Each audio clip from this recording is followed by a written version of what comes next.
তোমরা সবাই এই লুকটাকে এত ভালোবাসা দিয়েছো যে আজকে আমি এটার ফুল টিউটোরিয়াল তোমাদের কাছে নিয়ে এলাম। এই লুকটা হবে পুরো গ্লোই। সেজন্য কী কী প্রোডাক্ট আমি ইউজ করছি আজকে একদম ডিটেলড ভিডিও শেয়ার করছি। ফার্স্টে গ্লো টনিক অ্যাপ্লাই করার পর আমি এখানে এমব্রায়োলিস ময়শ্চারাইজার ইউজ করছি। এই ময়শ্চারাইজারটা আমার ভীষণ পছন্দের, আর এটা ইউজ করার পর কিন্তু তোমাদের প্রাইমার ইউজ করারও কোনো দরকার পড়বে না।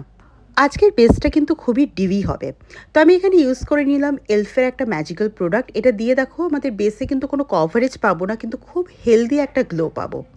দেখতেই পাচ্ছ গ্লোটা কত ন্যাচারাল এসেছে।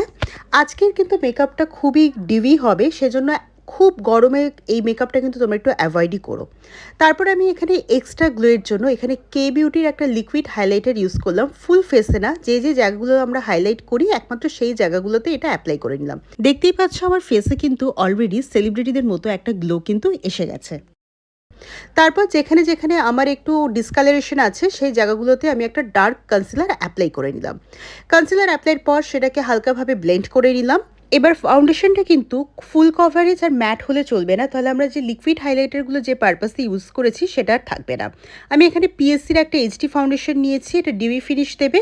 আর ফাউন্ডেশন সবসময় এভাবে ইমালসিফাই করে অ্যাপ্লাই করবে, দেখবে অ্যাপ্লিকেশনটা ভীষণ স্মুথ হয়। তো এইভাবে পুরো ফেসে আমরা এটা অ্যাপ্লাই করে নেব। দেখতে পাচ্ছ এটাও অ্যাপ্লাই করার পর আমাদের গ্লোটা কিন্তু একদম ইনট্যাক্ট থাকছে। তারপর একে একে আমি এখানে ক্রিম ব্লাশ আর হাই পয়েন্টে হাইলাইটার অ্যাপ্লাই করে নিলাম, আর সেটাকে খুব ভালো করে কিন্তু ব্লেন্ড করে নিলাম। মনে রাখতে হবে ব্লেন্ডিংই কিন্তু মেন টেকনিক। আচ্ছা, এরপর পুরো ক্রিম প্রোডাক্টগুলোকে সেট করার জন্য আমি এখানে ম্যাকের একটা সেটিং স্প্রে অ্যাপ্লাই করে নিলাম।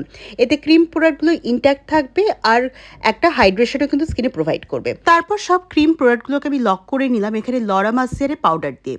এই স্টেপে তোমাদের মনে হতে পারে স্কিনটা ম্যাট হয়ে যাচ্ছে, ডিউই ব্যাপারটা থাকছে না, কিন্তু একদমই না। যেহেতু এটা প্রথমে আমরা অ্যাপ্লাই করছি, দেখবে উইদিন 30 মিনিটসের মধ্যে সেই গ্লোটা কিন্তু আবার ফিরে আসছে।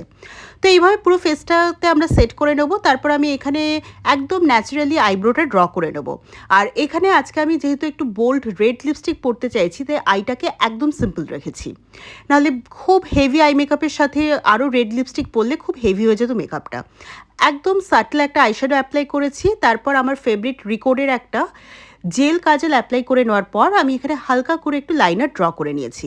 তারপর একে একে ফেসে কন্ট্যুর ব্লাশ সব অ্যাপ্লাই করে নিয়ে ফেসটা দেখো একটা খুব সুন্দর কিন্তু স্ট্রাকচারে চলে আসবে। তারপর এই সমস্ত পাউডার প্রোডাক্টগুলোকে আমরা সেট করে নেবো একটা সেটিং স্প্রে দিয়ে। সবসময় হাইলাইটার কিন্তু আমরা আগে অ্যাপ্লাই করব না, সেটিং স্প্রে অ্যাপ্লাই করার পর হাইলাইটার অ্যাপ্লাই করব। এতে হাইলাইটারটা লং লাস্টিং হয় আর খুব ভালোভাবে কিন্তু ফুটে ওঠে। তারপর আমার ফেভারিট একটা শপার রেলের একটা রেড লিপস্টিক আমি এখানে অ্যাপ্লাই করছি। রেড কালারটা দেখো কতটা সুন্দর, আর এটা কিন্তু একটা সোয়াইপেই খুব ভালো পিগমেন্টেশন দেয়। তারপর এখানে আরেকটা একটু মারুন শেডও এর সাথে আমি মিক্স করে নিয়েছি। তো এই হচ্ছে ফাইনাল লুকটা। ফেসে দেখতে পাচ্ছ কত সুন্দর একটা গ্লো আছে। তোমরা যদি আরও গ্লো আনতে চাও, এটা হচ্ছে একটা সিক্রেট স্প্রে। তোমরা যারা যারা এই স্প্রেটা সম্বন্ধে জানতে চাইছো তারা কিন্তু অবশ্যই কমেন্ট করবে, তাদের আমি ইন্ডিভিজুয়ালি সবাইকে জানিয়ে দেবো।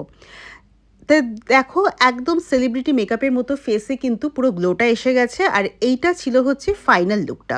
কেমন লাগছে পুরো লুকটা তোমরা কিন্তু অবশ্যই জানো। আজকে একদম ডিটেলে কিন্তু পুরো ভিডিওটা আমি শেয়ার করলাম।